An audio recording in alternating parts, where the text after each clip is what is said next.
Hello everyone and welcome to another vacuum cleaner demonstration and review from iBasiac. Today we'll be looking at this Dyson vacuum. It's a Dyson DC28c cylinder vacuum cleaner.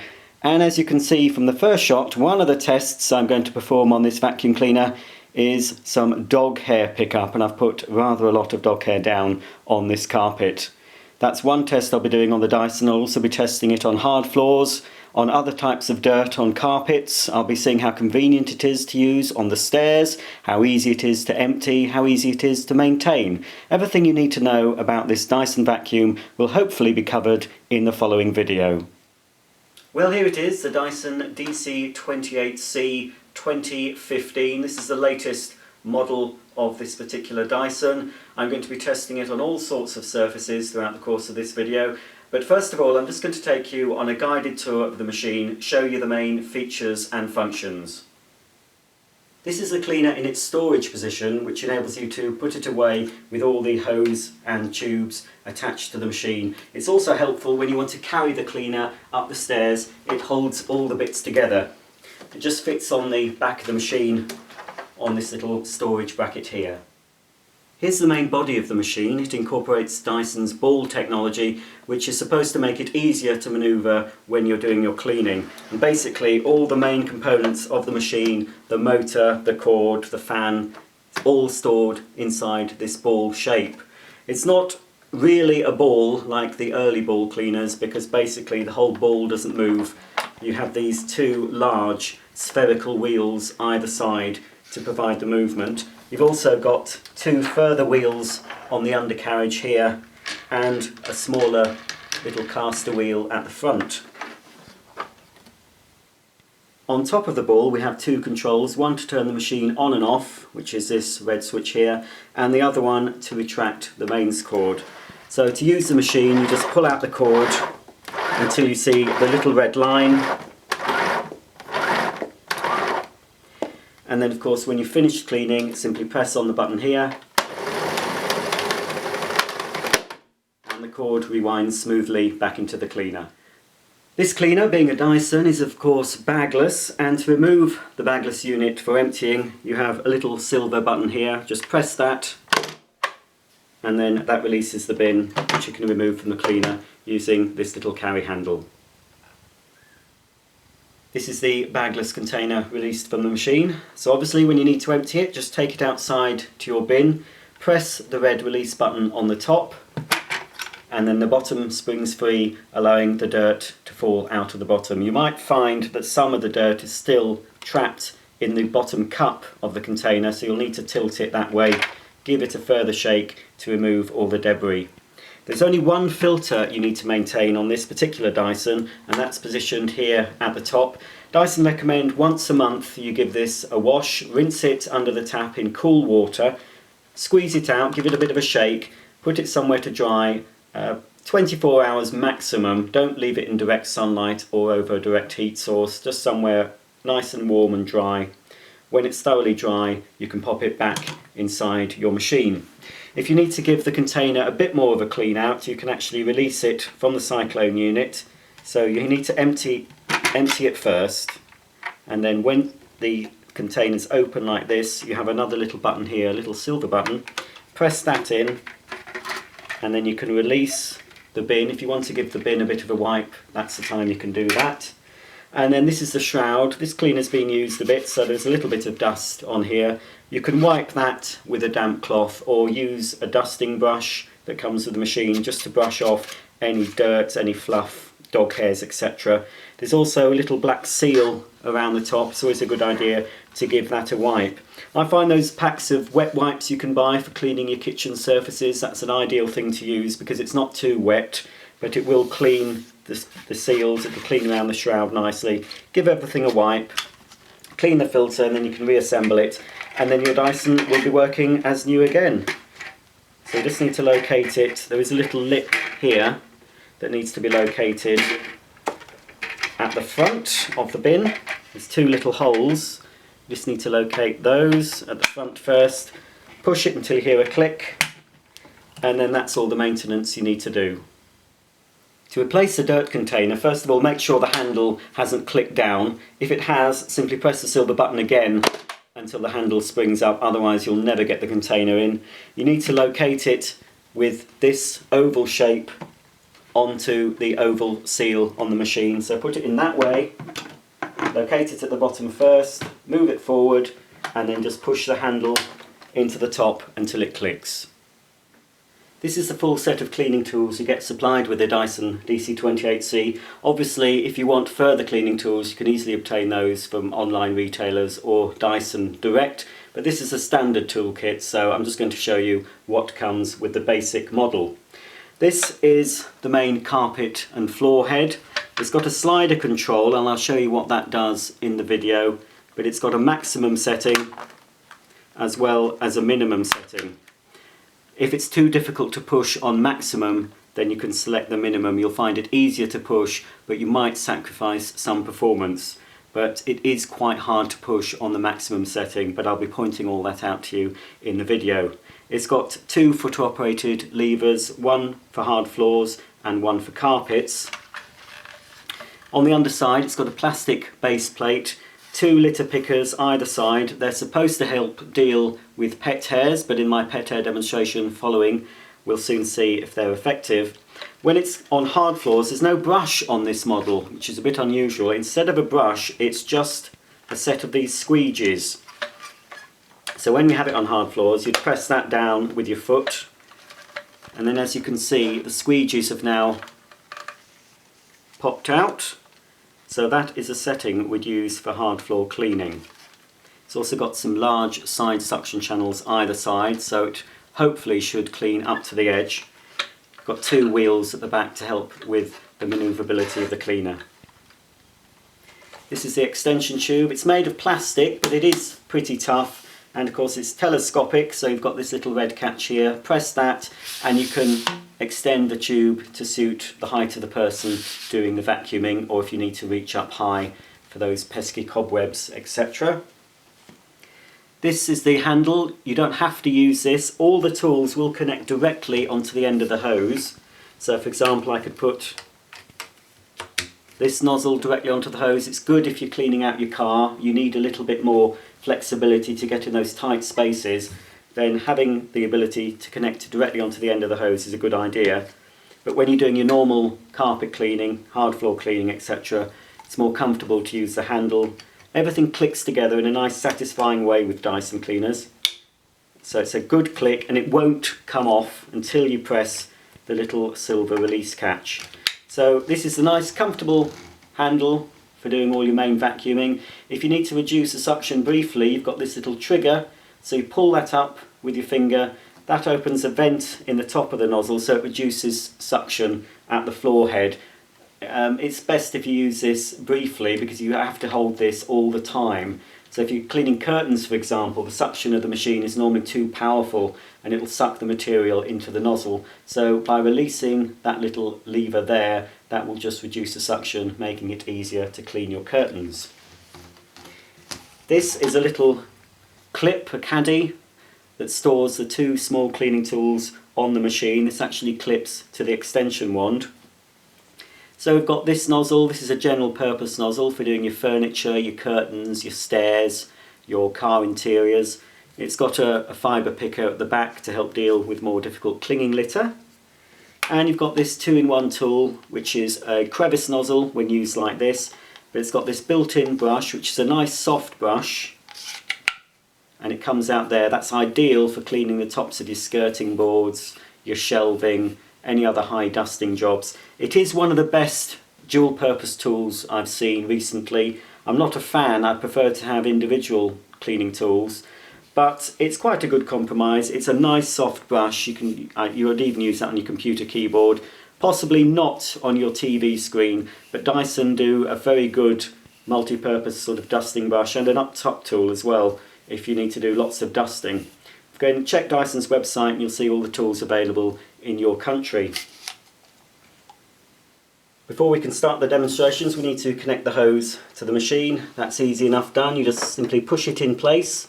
It's got 2 silver release catches either side, so you just push it in until it clicks, Again, a nice satisfying click, and the hose isn't going anywhere until you squeeze the 2 release buttons to release the hose. This is useful if you get a blockage, and you can easily see into the hose now, or it's good for storage as well. If you can't store the machine fully assembled, you can store the accessories elsewhere, and then when you need to start cleaning, of course, you can just click the hose back into place. It's got this articulated joint, which combined with the ball is supposed to make the Dyson very manoeuvrable, easy to pull over your carpets and hard floors. In my experience though, I have to say I've got many other vacuum cleaners without the ball technology that do move a lot easier than this machine. But it does have a nice action to it. It's fairly easy to pull along when you're doing your vacuuming. Now, this little dog you see in front of you, who's going to walk out of camera, right on cue, thank you Daisy, has provided the hair for this demonstration. So I've just furminated her, and this is what's come out. I'm surprised there's any dog left, Daisy. Yes, but you're very good to provide this, because a lot of people own pets and they want to see how effective their vacuum cleaner is at cleaning up pet hair. So I'm going to pass the Dyson on its maximum setting through the middle of Daisy's hair, and this hair is well and truly ground in to this carpet. It's stuck on fast. Yes, Daisy, add a bit more hair for good measure. Okay, I'll move Daisy out of the way, and we'll pass the Dyson's nozzle back and forth, just 2 strokes through the middle, and we'll just see how much of this pet hair the Dyson will pick up on the first 2 passes. Okay, so I'm going to pass the nozzle forward and back through the middle of Daisy's hair. I've got it, the slider there, on the max setting, so we're getting the full performance of the machine. It's probably going to be a bit difficult to push, but in order to give a fair demonstration, I'm going to try it on max, at least for the first attempt. So, here goes.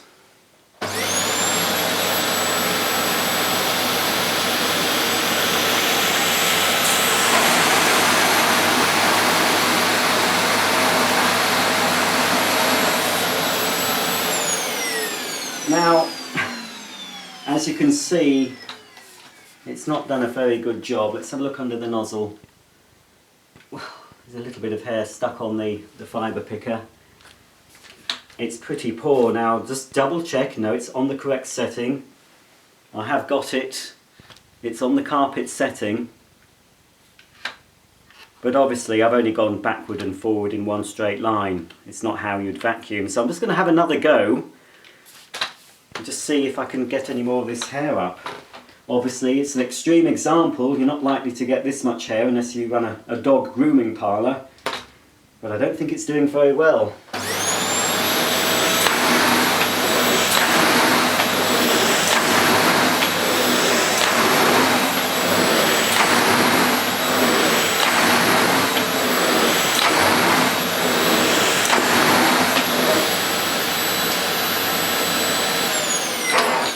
Now there's suction there, there's definitely suction, but it's just not coping very well at all.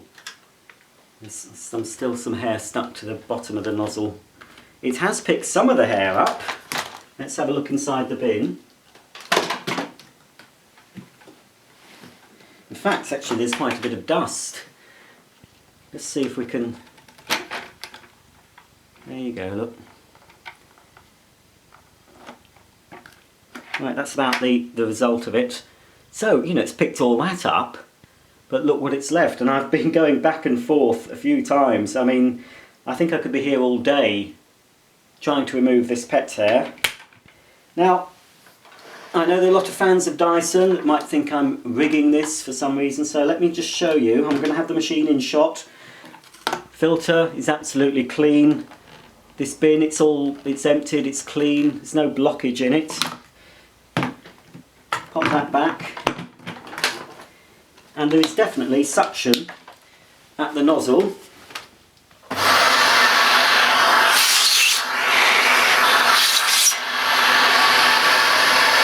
fact, I've just seen a bit of kitchen roll here, look, just to prove that the machine is operating as it should.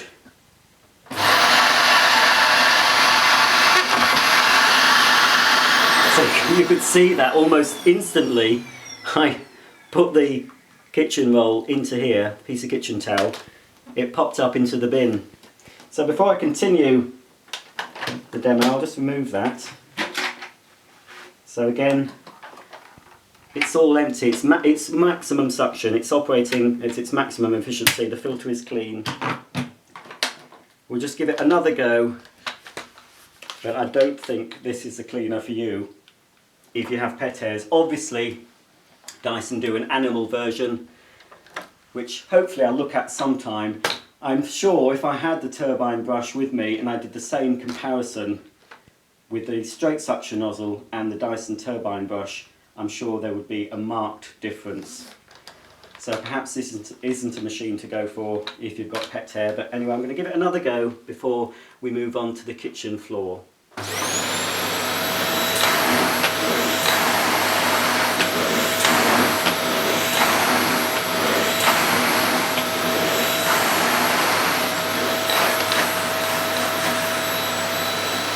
I mean, you can see the carpet being lifted up, so it's not that there isn't a problem about lack of suction. There's plenty of suction, but the fibre pickers are helping to dislodge some of the hairs. They're sticking to it and they will be eventually sucked into the suction, but it's really not doing a very good job. Now, just before I end this particular part of the demo, I don't think it's going to make any difference. Maybe make things worse, but you never know. I'm going to actually slide the control onto the minimum setting. I know it'll be easier to push now, but on minimum it is introducing more air into the nozzle, so it's not actually sealing to the carpet more. But that, in this case, could be beneficial. I don't know, but we're soon going to find out.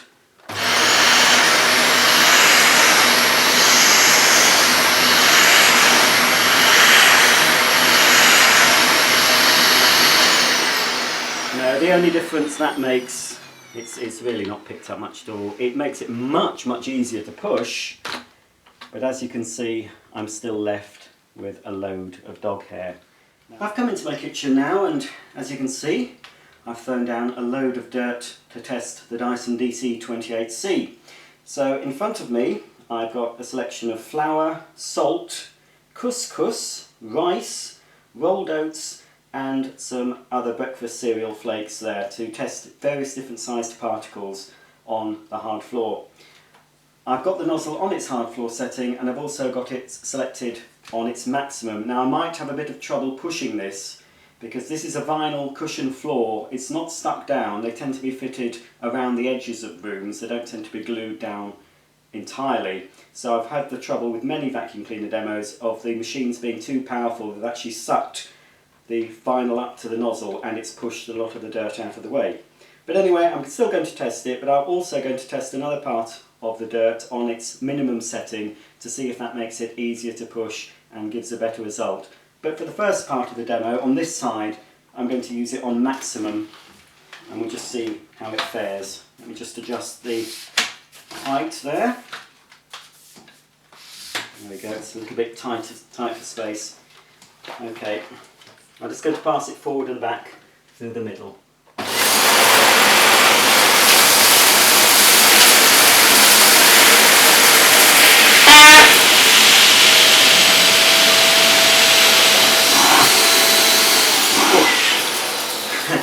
Again, it made a rather unnecessary noise. Now, as I predicted, that was very difficult to push.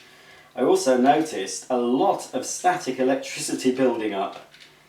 So, apart from the fact it was very hard to push, it's not done a bad job. It has snowploughed a little bit of the large particles just out of camera shot. I can see some of the rice and a few of the cereal flakes there. But yeah, it's not very successful on this particular floor. If you have like vinyl tiles or ceramic tiles or wooden floors that are thoroughly stuck down, you might be better with this. But if you've got cushioned lino, it might not be suitable. But anyway, that was on its maximum. Just going to slide the control now to the minimum position, which hopefully will make it easier to push and possibly give me a better result. So I'm going to pass it again to the second half of this dirt, but with the nozzle on the minimum position. It is still on the hard floor setting.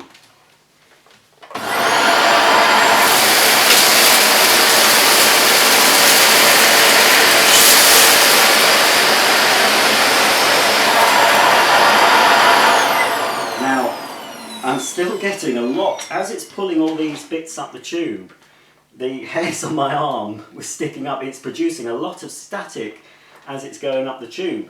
But anyway, as you can see, that was far easier for me to push. It's still snow ploughed, but it just means I have to tilt the nozzle at the end to get rid of the rest of that dirt. It has done a much better job on this floor on the minimum setting. So sometimes full suction is not good.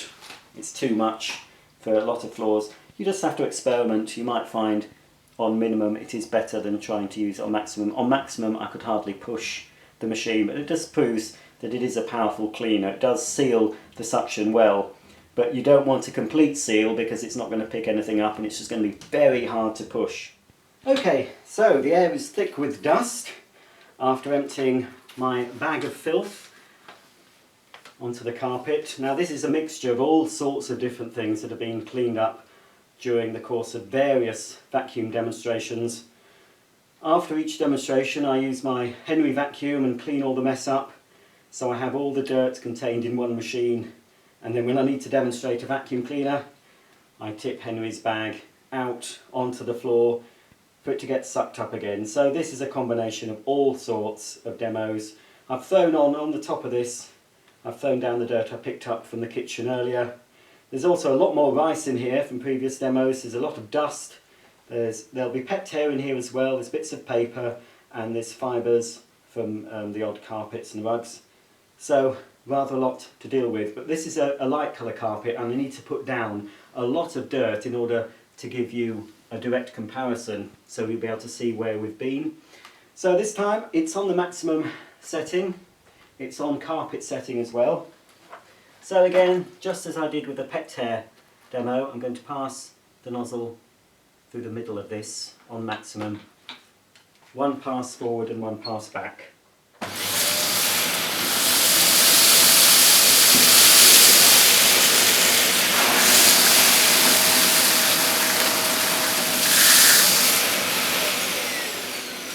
As you can see, a much better result than we got with the extreme pet hair test, but still not perfect.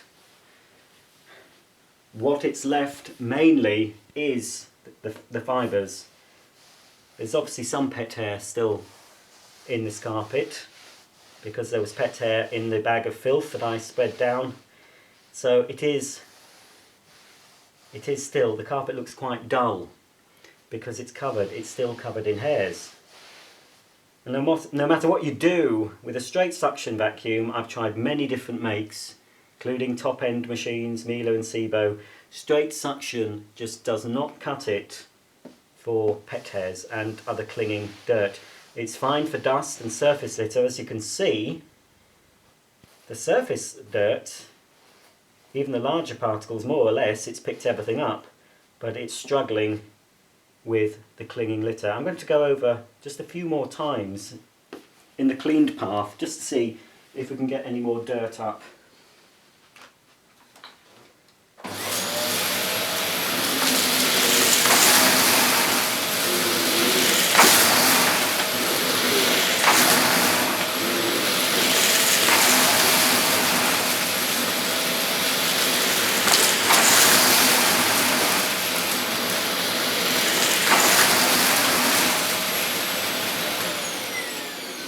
Now obviously the more times you go over a particular area, the better your result. So now looking again, it's still not perfect. It's still going to need a few more passes, I'm afraid. Because to my eyes, on the camera, you're probably seeing, oh, that looks pretty good. And most people, unless you get really down near to the carpet where I am, most people will think, that's fine. That looks clean, that's okay. I can invite my friends over without being ridiculed for the state of my carpets. So let's see all the dirt that's been removed. It's more or less actually, it's about on its maximum fill line. You can just see here, quite a lot of dirt in there. I'm going to carefully empty it. I don't want the dust flying everywhere. Obviously this is not recommended. Do this over your bin, preferably an outside bin. But as we can see, Well, look at that. Look at that in there. So it has, you know, it's picked all this up. It's just, it's not great on pet hair. That's the main bugbear of this vacuum. Let's try and get all the dirt out. That's everything. Just tap it. More dirt.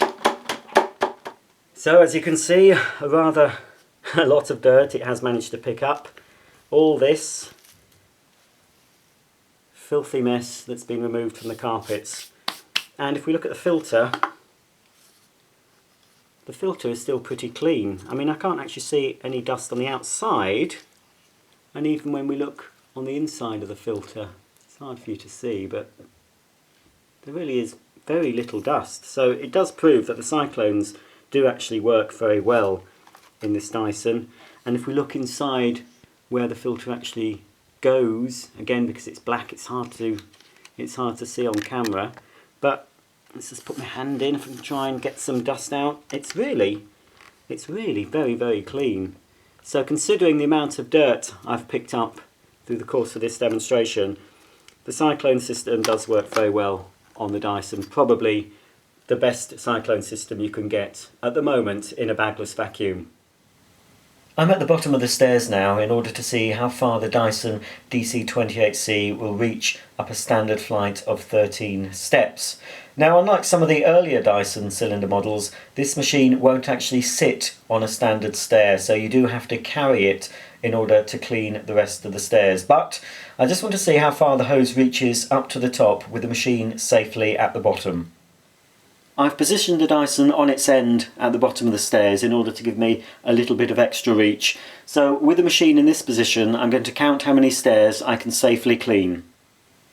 I've attached the stair cleaning tool directly onto the handle, and I'm going to see how many stairs I can safely clean. So let's have a look. 1, 2, 3, 4, 5, 6. At a push, a slight stretch, I could clean 7 steps with the Dyson safely at the bottom. Now, in order to give me a little bit of extra reach, I'll see by attaching the extension wand, see if that gives us a bit more reach up the stairs. So 1, 2, 3, 4, 5, 6, 7. So it does make the 7th step a little bit easier, but I still can only clean 7. I still can't clean 8, even with the extra stretch that we get from the tube. Even if I extend the extension wand all the way out, because of the angle, I can't actually clean the stairs. So with the extension wand or without the extension wand, this machine will only reach up 7 steps. So to clean the full flight of stairs, I do have to carry the Dyson. It's not the lightest vacuum cleaner I've ever picked up, but then again, it's not the heaviest. The handle's quite well balanced, so I can hold the machine in one hand while directing the nozzle in the other.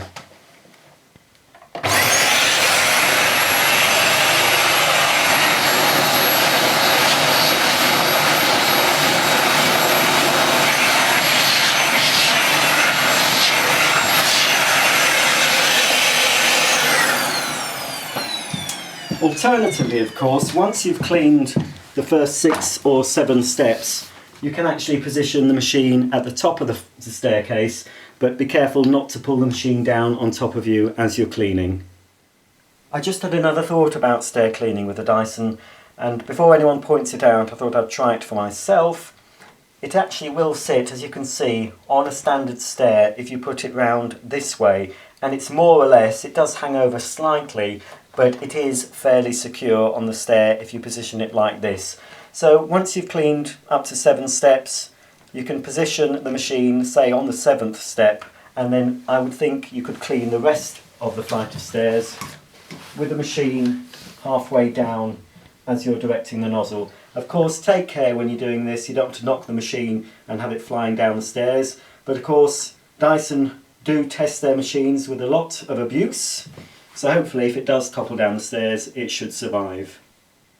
Well, that just about concludes my demonstration of the Dyson DC28c. Would I recommend it?